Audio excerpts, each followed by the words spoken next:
Technik, die man überlisten kann, ist doch toll. Okay, ladies and gentlemen, I think we are complete and should begin. So welcome everyone to this lecture this afternoon from the Collaborative Research Center, Future Rural Africa, and I'm glad to welcome and introduce to you Charis Enns, who has just arrived from Canada. That's why we opened the windows for you, so that you don't have this climate shock when you see how warm it is in Bonn. How high was the snow when you left Canada? It's a couple of feet. Couple of feet, yeah, okay, good. So we will never get that far here in Bonn, and with climate change even less so after the talk we have just had by Ezekiel. Well, just a very few words to introduce our speaker, and then I leave the floor to you. Charis Enns is a lecturer in international development at the Institute for Development Studies in Sheffield, but she's on the leave or about to leave in a few months from Sheffield to Manchester, again to join the Institute of Development Studies in Manchester, with her background in human geography, as I understand your vita. And the reason why we invited you is that we share a lot of scientific interests and also research experiences and regional experiences, since Charis Enns has done extensive research on various types of change and development in Africa, especially in Eastern Africa and Southern Africa, as I understand. One research interest you have is on, as you put it on your website, on the interface between human geography, social and ecological transformation, and large-scale concepts of infrastructure, construction, and development corridors. And that is one of the projects you have just completed a few months ago. I don't know whether it's still going on. A project you were talking about at a conference, the ECAS conference in Edinburgh, where I know also some of us have been a few months ago, and where we realized that it would be interesting to get into a conversation about what you have done in your study areas and what we are just beginning to research in our study areas in Eastern Africa and Southern Africa. Well, another field of interest is about the impact of resource extraction on rural livelihoods and livelihood systems, which you have researched in Eastern Africa and Central Africa. That was another project area with a focus on mining activities.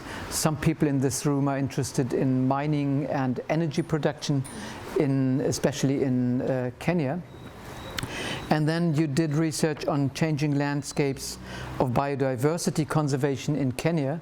There's a few people here who are interested in conservation activities, both in Kenya, Tanzania, and in Namibia, in the Kasa area.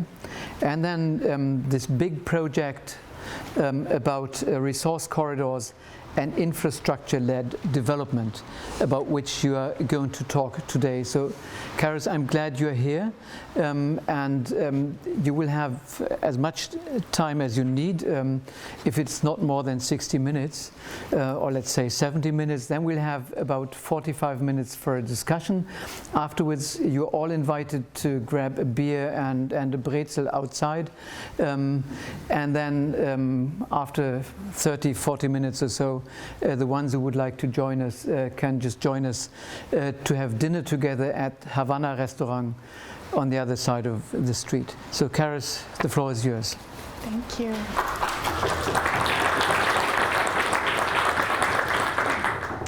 All right, thank you so much for inviting me here. I'm really pleased to be here today. I've been looking forward to this visit.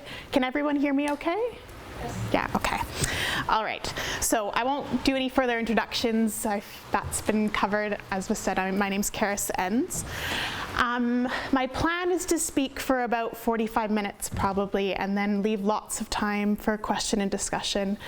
What I'm talking about today is something I hope some of these ideas will form the basis of a book project over the coming years, but these ideas are in the very early stages of development. So I really look forward to your questions and comments after I finish speaking. I think this is kind of the best time to get feedback. It's a scary time to get feedback because I'm really early in working through these ideas, but it's also the best time to kind of incorporate other people's suggestions. So I'm looking forward to our discussion, and most specifically, I'm going to be talking about a case study of northern Kenya, but I'm really interested in hearing how some of the ideas and concepts I'm talking about today might apply to your own research sites and case studies beyond the northern Kenyan case. I'll make two quick notes before beginning. The first is that I sent the abstract a couple months ago now, and so some of my ideas have evolved a little bit. I hope you don't mind if I move in slightly different directions and cover a little bit of a longer temporal period than I originally suggested. And then the second thing is that the research I'm presenting today has all been done in collaboration with Brock Berseglio at the University of Birmingham and Ramsin Karmushu, who's a researcher at a civil society organization in northern Kenya. So speaking about ideas that have come out of our conversations together over time. So across much of the Global South, national spatial planning has reemerged as a key component of national development in recent years. And this renaissance of national spatial planning can be seen all over the world, but in East Africa in particular. And it's conveyed through documents like Kenya's National Spatial Plan, Uganda's National Physical Development Plan, and Tanzania's Integrated Industrial Strategy. The stated intentions of spatial development plans are to support sustainable development while also enhancing global competitiveness. And this is done by doing three things. Across these spatial plans, we see these three key characteristics. One, balancing regional development and regional disparities. Two, making use of lands that have been underexploited in the past. And three, establishing integrated infrastructure networks to plug in different regions of the country and underexploited lands into global value chains. In this talk, I'm going to suggest that contemporary national spatial plans are informed by ambitions of the colonial past, as well as anxieties about an increasingly uncertain future, largely as a result of climate change. And as a result, at least in the Kenyan context, the National Spatial Plan lacks attentiveness to people's needs and aspirations and development desires today, because of this focus on the colonial past and this uncertain future. To make this point, I'll be using the case study as national spatial planning and its implementation in northern Kenya. I'll begin by briefly situating this talk in a larger debate about the return of national spatial planning. I'll then move on to focus on the northern Kenyan context, talking a little bit about national spatial planning in Kenya and how it's being implemented in northern Kenya.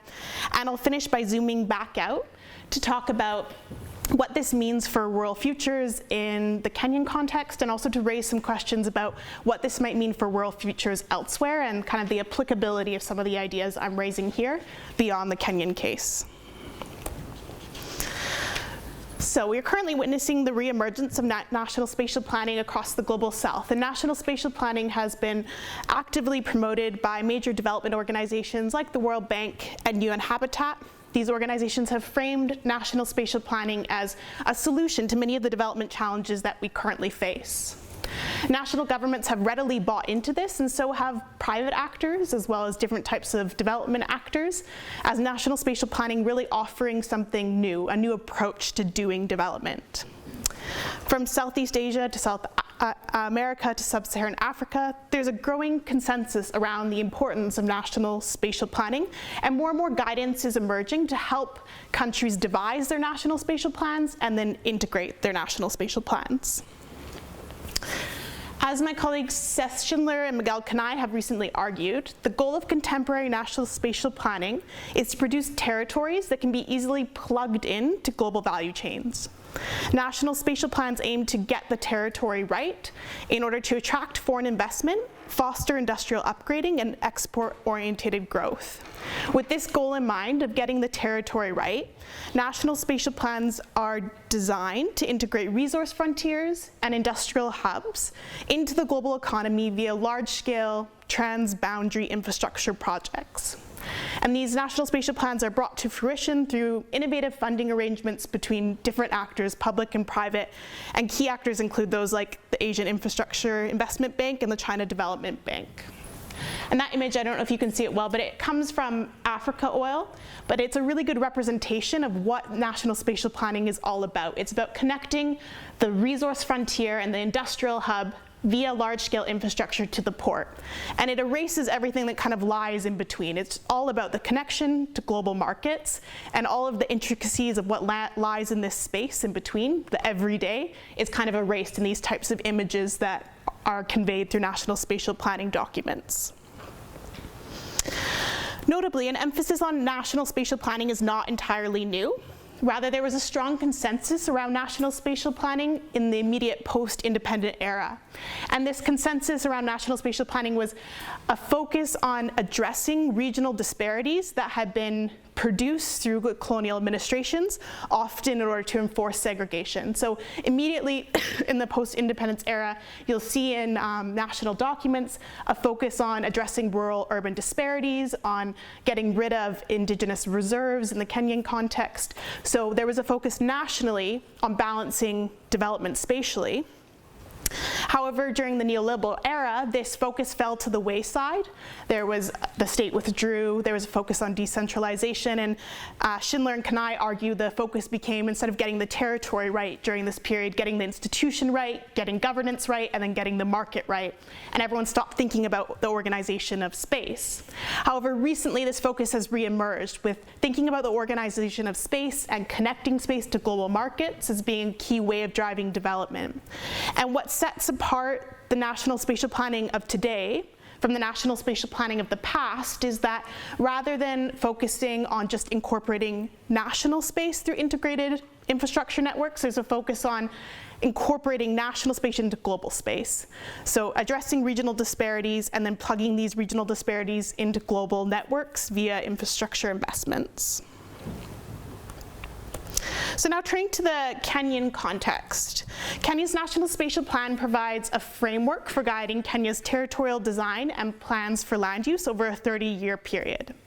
The plan suggests in its opening that land is a limited resource which has not always been optimally used throughout Kenya's history. In response, the plan provides strategies and policies to facilitate sustainable exploitation of the huge potential that the country possesses, specifically in agriculture, tourism, energy, water, fishing, and forestry. It also provides strategies and policies for addressing regional disparities that have resulted in the underutilization of land in certain areas.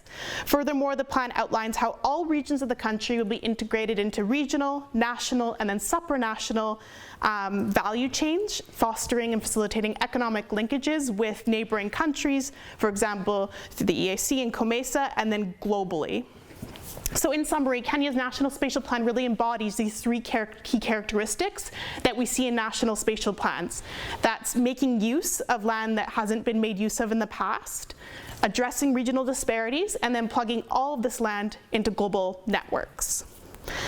Right now on the screen, you can see the conceptual framework from Kenya's National Spatial Plan. So this plan's conveyed in a 272-page document, but they regularly reference back to this key conceptual framework. And the conceptual framework shows where lands are that have potential, what type of potential these lands have. The different colors represent the different potential of the land, and then how these lands will be plugged into regional, national, and global value chains through new investments in infrastructure. This vision or ambition of identifying underexploited lands and then integrating them into global value chains really relies on making use of lands in northern Kenya and addressing the regional disparity or lack of attention given to northern Kenya in the past. Northern Kenya is generally used to refer to Kenya's arid and semi-arid lands, or ASALs. So it's about 80% of the country, and it's basically all of the country from the kind of yellow and green spot upwards. The ASALs have the lowest development indicators and the highest incidences of poverty in the country, and this is partly because of conscious policy decisions in the past to direct resources towards so-called high potential agricultural areas rather than arid districts which were home to livestock-based economies. There's this really interesting line in the preface of the National Spatial Plan that says that strategies and policies promoted by the plan are expected to reduce regional inequalities that have existed by ensuring that these regions are no longer perceived as low potential, but as differently endowed. So this represents this shift of seeing lands of low potential, reorganizing space so they can become full of potential because they are endowed in some way to contribute to the global economy. Later in the plan, it's explained that a recent assessment of arid and semi-arid lands in northern Kenya have found that areas that were previously perceived as low potential have abundant natural resources, including wildlife, mineral deposits, green energy resources, underground and surface water, and yet all these resources are not yet exploited optimally. So with these underexploited resources in mind, the goal then becomes figuring out how to get the territory right, namely how to integrate these newly identified resource frontiers into the global economy. And the images on this slide come from a PowerPoint presentation where a government official was presenting on the National Spatial Plan, and it provides a really good visual of these underexploited arid and semi-arid lands, how they'll be reorganized using spatial planning through coordinated investments which zone land for certain types of use. And the end result are those two bottom pictures of what they've called spatial prosperity. So through spatial planning, these underexploited lands will result in spatial prosperity. So a key way that this is being achieved in northern Kenya is through the Lamu Port South Sudan Transport Corridor, or LAPSET. LAPSET is the lever or mechanism through which territory is being plugged into value chains in northern Kenya. So I have a short video clip here which shows what LAPSET is all about. Let's see if it plays. I'll just talk through and describe what's happening. Oh, some of you now are going to be competing with her. But so LAPSET is this multimodal infrastructure corridor that's going to plug in these 3 different countries into global value chains. And the idea is that the corridor will eventually connect Central Africa and all the way to West Africa, creating this land bridge. And this is being achieved through different investments in infrastructure, starting in Kenya and then working outwards. I know many of you are familiar with LAPSET, but just in case anyone isn't, I'll go through this still. So these are the parts that are currently completed, and now it's going on to show the next stages. They're starting with the highway investments, so high-speed highway to connect the northern parts of the country to South Sudan and Ethiopia. This will be followed by investments in a pipeline that will parallel the highway and that will reach the port, and the port investments are almost complete. LAPSET, they say, will create job opportunities and stimulate enterprise. It will, I don't have the view memorized, so I don't know exactly what they're saying at this point. There we go. There's these 5 key zoning areas, or 6 key zoning areas along the corridor in transport, resort cities, special economic zones, industrial parks, mineral exploration, and free trade. And it's an investor's dream. So this is the primary way in which national spatial planning is being enacted in northern Kenya, is through LAPSET. So LAPSET becomes the mechanism or lever through which spatial planning becomes a reality. So returning to this idea of what national spatial planning is all about, if national spatial planning is about integrating resource frontiers and industrial hubs through investments in infrastructure to the global economy, LAPSET does this all at once. It does this first through the investments in infrastructure. So the trunk infrastructure investments include networks of highways, railway lines, oil pipelines, electrical power lines, and fiber optic cables, all of which enable the newly discovered resource frontiers and planned industrial zones to be integrated into the economy. Once completed, LAPSET will connect 9 counties across northern Kenya, as well as South Sudan and Ethiopia, to global markets. And the government claims this won't just be good for the economy, but it will also help to overcome regional disparities, balancing socioeconomic marginalization, and position northern Kenya as Africa's new logistics hub. At the same time, though, LAPSET involves zoning for other types of land use. So there's actually the creation of resource frontiers and industrial hubs through the implementation of LAPSET. The corridor is overlaid by a 50-kilometer wide economic corridor. The video kind of talks through this, and different land uses are zoned for different parts of this corridor. Some land within the economic corridor has been zoned for industrial development with an emphasis around modernizing the livestock sector. For example, around 60,000 hectares have been earmarked for livestock production and processing in Isiolo in north-central Kenya. Once complete, these will include a large quarantine area, a modern abattoir, and there's also talk about starting a tanning industry. The livestock production and processing zones being built in accordance with international export regulations so that livestock can be exported largely to Middle Eastern markets. Other areas of land within the corridor are zoned for touristic development, and that's represented by little palm trees on that map. The tourist zones are planned for, each tourist zone will host a resort city, and they'll form part of a northern Kenya tourist circuit where tourists can travel easily between these different tourist zones in order to see world-renowned sites, heritage sites, and rich biodiversity. Each of the resort cities has links with protected areas, both national parks and private conservancies. So when the tourists arrive in these resort cities, they'll then be shuttled off to surrounding conservation areas, which is said to grow the economy, the tourist economy, and attract people and new business ventures into the area. Land within the economic corridor has also been zoned for various types of natural resource development.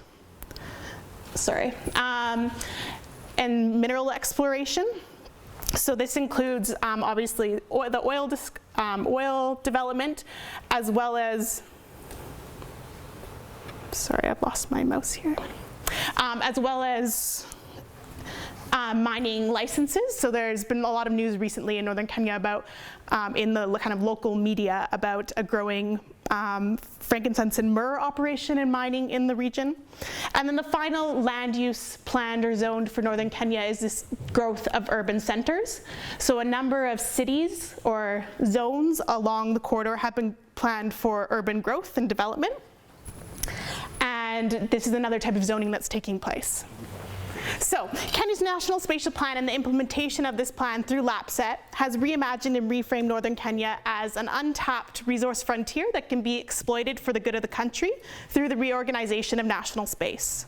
LAPSET serves as the mechanism through which this reorganization of space is being made possible. This reimagining of northern Kenya has led some to suggest that we're witnessing a true departure from Kenya's earlier approaches to development. For example, Mosley and Watson have argued Kenya's northern frontier regions were formerly seen as unproductive and of little interest, whereas now they're seen as an unexploited resource that can provide the engine of growth for the wider national economy. However, what I'll now suggest is that while it's true that northern Kenya is being incorporated into the state in ways that it wasn't before, not everything about this reimagining of northern Kenya is new. In fact, historicising contemporary spatial planning and plans for northern Kenya reveals how colonial ideas about northern Kenya and how it can be made competitive, how space could be useful for global markets, are actually being reproduced through the implementation of Kenya's national plans.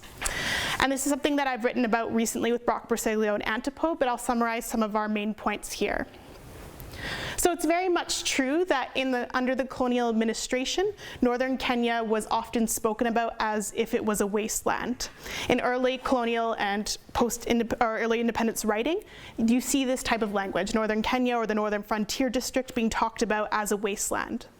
Both the colonial administration and the post-colonial administration would refer to northern Kenya as nothing but a buffer zone that would protect the settled white highlands from the hostile neighbors to the north and the east. Yeah, if one's to look closely at documents from this period of time, there's also evidence that these same administrators did see potential in northern Kenya. And this potential that they identified, the ways that they identified land could be used, land could be rezoned, and space could be reorganized, are reflected in the spatial plans for northern Kenya today. So the first kind of reflection or repetition we see is this imperative of enhancing transnational connectivity through northern Kenya in order to secure its unexploited potential. This same imperative that we see in national spatial plans for Kenya today appears in colonial writing. Well, in the very early years of colonial rule, the Northern Frontier District was restricted, so movement within and outside of the Frontier District was completely restricted. In 1911, there was this new idea about adopting a more vigorous policy of administration of the North. And this more vigorous policy of administration involved better integrating northern Kenya into the East African Protectorate for both economic and political purposes. The colonial administration proposed that they needed to build transport that would allow Abyssinia to be connected to Kenya and that would pass through Meru, Marsabit, and Moale using wheeled transport. And the importance of improving this transport was reiterated in annual reports for almost a decade. By the 1950s, when the colonial administration was talking about linking the railway up to Laikipia, up to the highlands, they also talked about the potential of even linking the railway all the way up to Abyssinia. So this is a plan that's coming to fruition today, or the proposals are making it a reality, but it actually has roots back in the 1920s. References to improving transport infrastructure in the Northern Frontier District were linked to similar desires or similar ideas about economic potential as we see today. So one was this idea of growing the cross-border livestock trade. In a lot of the early colonial reports, especially those written by Jeffrey Archer, who was a colonial administrator posted in the Northern Frontier District, there's talk about opening up the region, improving transport links in order to grow the transborder and international livestock market as a way of building the Kenyan economy. Another motivation for improving transport infrastructure at the time was growing economic opportunities for wildlife tourism. So the colonial administrations at the time initially thought that they would be able to attract both European and North American hunters to come to the Northern Reserve, which was around Marsabit National Park at the time. And later, when game hunting became more contentious, Marsabit was promoted for its photographic safaris instead. And so in these early colonial reports, there's discussion about how if transport is improved, if transport links are made better, tourists will be drawn, and this will be a way to help build the economy as well. Another similarity between spatial plans for northern Kenya under the colonial administration and spatial plans today relates to urban growth and urbanization. Under the colonial administration, there were measures taken to sedentarize pastoralists in certain towns along main trade routes. The colonial administration also provided incentives for traders of Arab and Indian descent to settle in key centers along this trade route, as they thought that this would attract pastoralists to settle and create wage labor opportunities. Many of these settlement centers under the colonial administration grew further during the process of forced villagization after Kenya's independence. And now today in Kenya's national spatial plans, these exact same centers have been redesignated as urban growth zones. So while colonial and post-colonial government policies certainly concentrated development within the so-called high potential areas of the country, resulting in regional imbalances and resulting in the marginalization of northern Kenya as well, they also saw certain types of potential in the north. They just didn't have the means and the finances to bring these potential to fruition at the time. Specifically, they envisioned fostering national development through the region by investing in infrastructure that would in turn attract tourism, grow the livestock trade, and attract people to settle in urban centers along main transport routes. All of these ambitions are mirrored in national spatial plans for northern Kenya today and are embedded in the design of LAPSET. This shows how spatial plans and visions of early administrations come to be built into contemporary national spatial plans. And in our article in Antipode, we argue that reflecting on this long-term history of national spatial plans is really important because it can reveal how contemporary documents and discourses carry with them exploitative interests of the past or continue to serve extractive and exploitative economies. In other words, being attentive to the enduring colonial legacy of spatial plans can help to avoid replicating spatial spatial strategies that have already proven not to work for the majority. And a really good example of this is high-end tourism. In northern Kenya, if you have over a century of attempts to build the high-end tourism sector, we can see from the past that this sector requires large amounts of space to be delegated for its use. It employs very few people, and it's prone to elite capture and also racial capture by white settlers still to this day. So when we look at the National Spatial Plan for today and see the propping up of high-end elite tourism as an ideal spatial use for northern Kenya, and then you trace that to the past and see how it hasn't contributed to structural transformation in the past, this allows you to raise questions or critiques about whether spatial planning for today is actually going to drive positive transformation. Okay, so this is where I'm going to kind of diverge from what I wrote in the abstract. At the same time, not everything about the way that northern Kenya is being reimagined and reframed through the National Spatial Plan has colonial roots. There are certain ways where the spatial plans for northern Kenya depart quite significantly from the past. The two differences that I'm going to discuss today are the reimagining of Kenya northern Kenya as an energy frontier and as a green frontier as a way of dealing with an increasingly uncertain future. Previously, administrations were certainly aware that northern Kenya had unexploited mineral and oil potential. The archives from the 1920s and 1930s regularly reference Kenya's oil potential. However, it's only in the last few years that northern Kenya has really come to be seen as the country's energy frontier, but also the entire region's energy frontier. This is partly because of the discovery of oil in northern Kenya in 2012. Since this discovery, Kenya has created dozens of new oil exploration blocks which have been auctioned off and licensed. Land has also been gazetted to support and enable transportation of oil.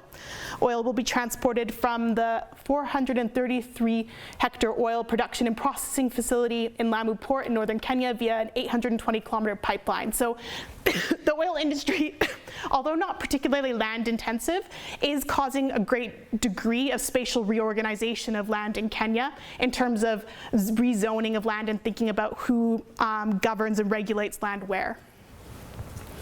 However, oil isn't the only resource to be found in northern Kenya's energy frontier.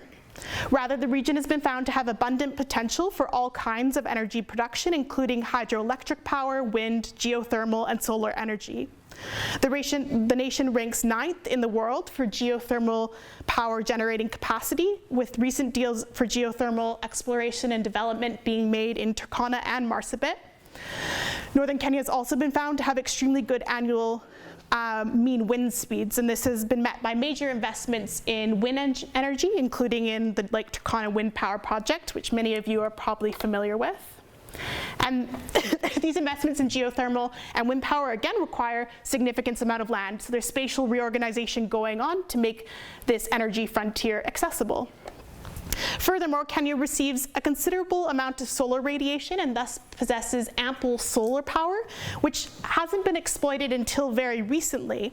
But this is quickly changing. Just last year, the Kenya Investment Authority and Meru County government entered a memorandum of understanding with 2 leading renewable energy developers to make Africa's first large-scale hybrid wind, solar, and battery storage project, the Meru County Energy Park.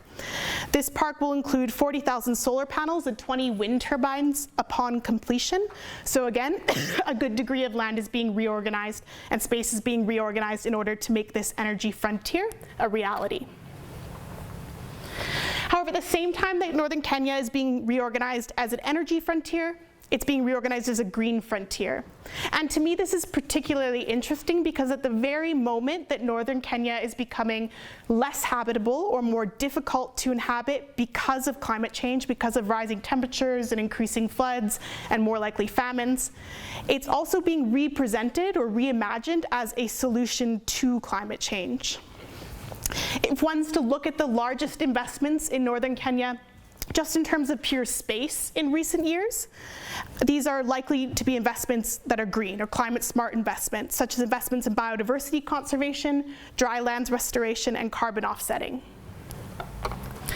There's a growing trend of delegating land in northern Kenya for private and community-based biodiversity conservation, and this has a really big impact on how space in the region is organized. If you're following news in northern Kenya, it's resulting in a lot of resistance at the moment because of how it's driving the reorganization of land. Community conservancies currently cover about 42,000 square kilometers of northern Kenya, which is a very sizable amount. The expansion of both private and community conservancies has been legitimized by fear about ecological decline across the north of the country. But in the years that conservancies have really taken off, so the early 2000s, wildlife species have increased, especially endangered species such as elephant, giraffe, gerenuk, lion, and cheetah. And as these species increase, there becomes more impetus or legitimacy for further expanding the sector because these species inhabit this space now. Another way in which northern Kenya is being reframed as a green frontier is through massive drylands restoration projects. One example of this is a project by the IUCN and the GCF, the Global Climate Fund, which plans to coordinate grazing and assist with grazing land regeneration through reseeding and control of invasive species. This particular project will be implemented in 2 landscapes. Those are both circled, all those landscapes are circled on the screen, with the goal of protecting or restoring 500,000 hectares of rangeland in a 2.5 million hectare landscape. So it's not fully closing off these lands for use, but it's completely changing how space is organized and who has access to these lands when. And then closely related to this is the expanding use of land for carbon offsetting. For example, the Northern Grasslands project, sponsored by the Nature Conservancy, has reportedly enforced a shift from continuous unrestricted grazing to planned rotational grazing, so implemented new regulations around grazing in 1 million hectares across northern Kenya's rangelands. These new grazing practices are said to translate into healthier grass, greater root depth, and increased soil carbon. This change is monitored through satellite imagery and soil testing, and then communities are given carbon credits in exchange for following these grazing practices. So if the first point that I aimed to make was that spatial visions and territorial plans of colonial administrations reappear in the national spatial plans of today, the second point that I'm making is that national spatial plans are also informed by anxieties about an increasingly uncertain future as a result of climate change. A future where changes in temperature and precipitation due to climate change will increase the frequency and severity of drought and extreme weather events, undermining livelihoods, eroding assets, and contributing to new pressures on environmental resources. This uncertain future is bound to have knock-on effects on water availability, food security, and energy security. And it's this fear or uncertainty that's enabling these very large-scale investments or spatial reorganization to take place. Thus, through Kenya's National Spatial Plan, northern Kenya comes to be produced as a territory that can be plugged into all the usual and expected global value chains: oil and gas, tourism, livestock. However, it also becomes a territory that's prepared for an uncertain future, a territory that can support and drive export-oriented growth in future-oriented sectors such as renewable energy, a territory that's anticipating significant change to the global economy as a result of climate change, but is equipped to serve as a resource frontier regardless of what the future might hold. Okay. So this leads me to the final section of my talk, where I'm going to kind of reflect on why any of this matters and how we might kind of zoom out of the Kenyan context to think about its broader applicability. And this is where things will get a little bit less clear, so forgive me in advance for that. So it seems to me the fact that Kenya's National Spatial Plan is informed by ambitions of the colonial past and anxieties about an uncertain future means that it lacks attentiveness to people's development aspirations, needs, and desires for today. Another way that I've been thinking about this is that there's both a spatial and temporal compression taking place as a result of the National Spatial Plan. This compression is spatial because as ideas about how land should be used from the past for tourism, for infrastructure, for industry come to bear, at the same time that ideas from the future about how land should be used for renewable energy, for restoring the environment, for biodiversity, there's a spatial compression and people are physically being squeezed off certain areas of desirable land within this frontier. However, the compression is also temporal, because as ideas from the past about how development should be done, about colonial ambitions of what development and a developing economy, a good economy, looks like, come to bear through the National Spatial Plan, through things like LAPSET. And at the same time, a very futuristic way of thinking about development as renewable energy, as sustainable, as restoring biodiversity and restoring landscapes, all come and meet in one. There's a lack of space for people's development desires today, for what people see and want out of development today. That understanding from an everyday person about what they want out of development is being compressed by this future-oriented and past-oriented way of doing development. And in terms of what questions this leaves us with, I don't even know if these are questions, but two things that this has led me to think about, I guess I'll say, is first of all, I wonder what space in the Kenyan context this leaves for rural labor. It seems to me that there is very, very little space left for rural labor if these national spatial plans are going to come to fruition. Beyond the livestock sector, the types of role for labor in kind of colonial spatial plans for northern Kenya, such as the tourist sector, are very low, non-labor intensive industries. And this goes for the kind of futuristic industries that are being promoted through the National Spatial Plan as well. Things like solar farms and wind farms are not labor intensive industries, and the people that they do require are misaligned with the type of labor that's available in northern Kenya. So while there's a lot of short-term contracts, a lot of short-term work opportunities available to people, in terms of secure opportunities for labor, for improving life chances, for plugging into global value chains, there's a misalignment between what the frontier offers and what people living in the frontier who inhabit the frontier need. And then there's a second question, or second thing I've been thinking about in relation to this, and that's where is the space for rurality within this compressed spatial context? Where is the space for people that desire rural futures, that have rural worldviews, that want to protect rural cultures? So within the National Spatial Plan, the obvious answer for where should people go is to the urban space. And this seems to be the response or answer within Kenya's National Spatial Plan. If you were to ask the plan, and if it could talk to you, what about rural labor and what about rural people, it would respond, they're going to urban centers. There isn't space for rural people in the middle of wind farms. There isn't space for rural people in the middle of the conservation sector. It's not that there couldn't be. We could imagine ways of doing wind farms and solar farms and conservation that would create space for rurality, but the way in which it's currently being implemented does not create space for rural livelihoods to live within these spaces. The idea that all these people are meant to move to the urban, to settle in the urban, to grow the urban center, to be the innovation and bring the industry and entrepreneurship that will grow the urban growth poles is highly problematic. Population growth in northern Kenya is generally much higher than other parts of the country, and it's already quite clear that these urban centers are having a hard time absorbing people moving to them. Furthermore, there's evidence to suggest that people that move to urban centers that give up pastoralism and rurality in their way of life often end up, at least in the immediate term, worse off than if they were to not do this, because casualized labor and petty trade in town does not provide a sustainable earning or livelihood in most cases. So this raises really important questions about how rural people, how rural cultures, rural worldviews fit into Kenya's National Spatial Plan. And I'll just finish off by thinking about what the answer or solution or response might be to this. And I think my response would be that we need to find a way to imagine national spatial plans that support and sustain vibrant local rural economies and socialities, while still enabling export-oriented growth to exist.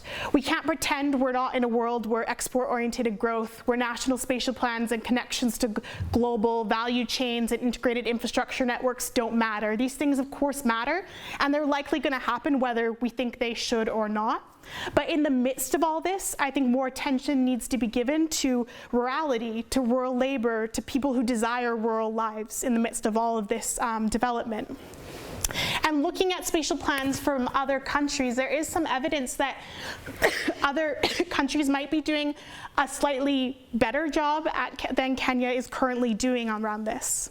South Africa's National Spatial Plan is really interesting. They have a section in it where they talk about taking underutilized commercial, agricultural, and state-owned land back from commercial enterprises from the state and giving it to new rural entrants, new rural farmers, and then implementing services, spatial planning strategies, growing small urban centers that can support rural economies. This is something that's largely absent in the National Spatial Plan for Kenya. This focus not on National Spatial Plan for large-scale commercial enterprises, for large-scale industrial development, but for the everyday person. And South Africa seems to be thinking in their plan, at least, about how to balance this type of multifaceted development. Uganda's National Spatial Plan also makes reference to something along these lines with somewhat of an innovative spatial arrangement. They reference how around urban centers, land should be set aside for agricultural production within urban space, so that as people move to urban centers, even if they're enrolled in insecure livelihoods, they have a fallback right within the urban space that they can continue to rely on. So formalizing spatial zoning that supports rural livelihoods amidst the urban. And then the final point I'm going to make is just whose responsibility is it to think through these types of things, to think through where the rural belongs in the midst of the National Spatial Plan, whose responsibility is it to support and ensure that rural economies are sustained amidst an export-oriented world. And I think it's important to look at who's financing these projects. When major infrastructure projects or Kenya's National Spatial Plan, the implementation of it, so much of the financing is coming from actors like the Asian Infrastructure Investment Bank or the China Development Bank. These actors aren't going to be interested in sustaining rural economies. They're interested in the export-oriented nature of this National Spatial Plan. So maybe this suggests that there needs to be other actors that have the responsibility for thinking about how the rural can continue to exist amidst this space, and whether that's the state or whether that's the African Development Bank, there needs to be someone balancing these interests and ensuring that as National Spatial Plans are implemented and as export-oriented economies are made a reality, the rural can continue to exist amidst it all. So I'll wrap up here. Thank you again so much for inviting me to speak and for listening to me work through some of these ideas. I'm really excited to hear your comments and feedback. Okay.